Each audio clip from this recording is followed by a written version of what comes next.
அண்ணா பல்கலைக்கழக மாணவியுடைய பாலியல் வன்கொடுமை வழக்கு தொடர்பாக சிறப்பு விசாரணை குழு விசாரணை நடத்தி வருகிறது. தற்போது தலைமை டிஜிபி தலைமையில ஒரு அறிக்கையானது வெளியிடப்பட்டிருக்கிறது. அந்த அறிக்கையில மாண்புமிகு சென்னை உயர்நீதிமன்ற உத்தரவுப்படி சென்னை அண்ணா பல்கலைக்கழக மாணவி மீதான பாலியல் துன்புறுத்தல் தொடர்பான வழக்குகளை விசாரிக்க அண்ணா நகர் துணை ஆணையர் புக்கியா சினேகா மற்றும் தலைமையிலான மகளிர் சிறப்பு புலனாய்வு குழு அமைக்கப்பட்டது என்றும் இந்த சிறப்பு புலனாய்வு குழு வழக்குகளில் தற்பொழுது விசாரணை மேற்கொண்டுள்ளதாக தெரிவிக்கப்பட்டிருக்கிறது. அதே நேரத்தில் சில செய்தி ஊடகங்கள் மற்றும் சமூக ஊடகங்களில் சிறப்பு புலனாய்வு குழுவின் விசாரணையில் கிடைக்கப்பட்ட தகவல்கள் முன்னேற்றங்கள் என கூறி சில கருத்துக்களை பொது வழியில் ஒளிபரப்பி வருவதாகவும் எதிரி ஒரு சாரிடம் பேசியதாக சிறப்பு புலனாய்வு குழுவிடம் பாதிக்கப்பட்ட பெண் தெரிவித்ததாகவும் சிறப்பு புலனாய்வு குழுவானது பாதிக்கப்பட்ட தொடர்பான ஆபாச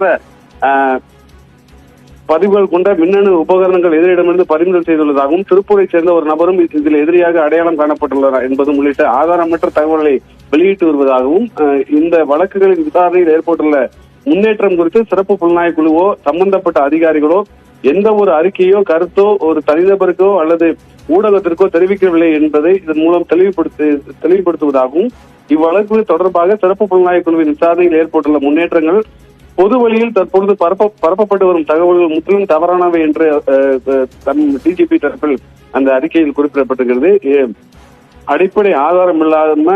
சிறப்பு புலனாய்வு குழுவின் விசாரணை பற்றி இத்தகைய ஆதாரமற்ற மற்றும் ஊகத்தின் அடிப்படையிலான தகவல்கள் பொதுமக்களிடையே குழப்பத்தை ஏற்படுத்துவதுடன் இவ்வழக்கில் சுதந்திரமான மற்றும் நியாயமான விசாரணை பாதிக்கடையும் என்றும் தற்பொழுது டிஜிபியோட அறிக்கையில் குறிப்பிடப்பட்டிருக்கிறது. இவ்வழக்கின் தீவிரத்தன்மை மற்றும் விசாரணையின் முக்கியத்துவம் கருத்தில் கொண்டு ஊடகங்கள், தனிநபர்கள், சமூக ஊடகவியலாளர்கள் உள்ளிட்டோர் இவ்வழக்கு விசாரணை தொடர்பாக ஊகங்களின் அடிப்படையில் செய்திகள் வெளியிடுவதை தவிர்த்திடுமாறு கேட்டுக்கொள்வதாகவும் இவ்வாறு தவறான தகவல்கள் சம்பந்தப்பட்ட நபர்களுக்கு கடுமையான பின்விளைவுகளை ஏற்படுத்துவதுடன் புலன் விசாரணையில் நம்பகத்தன்மை பாதிப்பு அடையும் என்று தமிழக டிஜிபி உடைய அலுவலகத்திலிருந்து வெளியிடப்பட்டிருக்கூடிய செய்தி அறிக்கையில குறிப்பிடப்பட்டிருக்கு.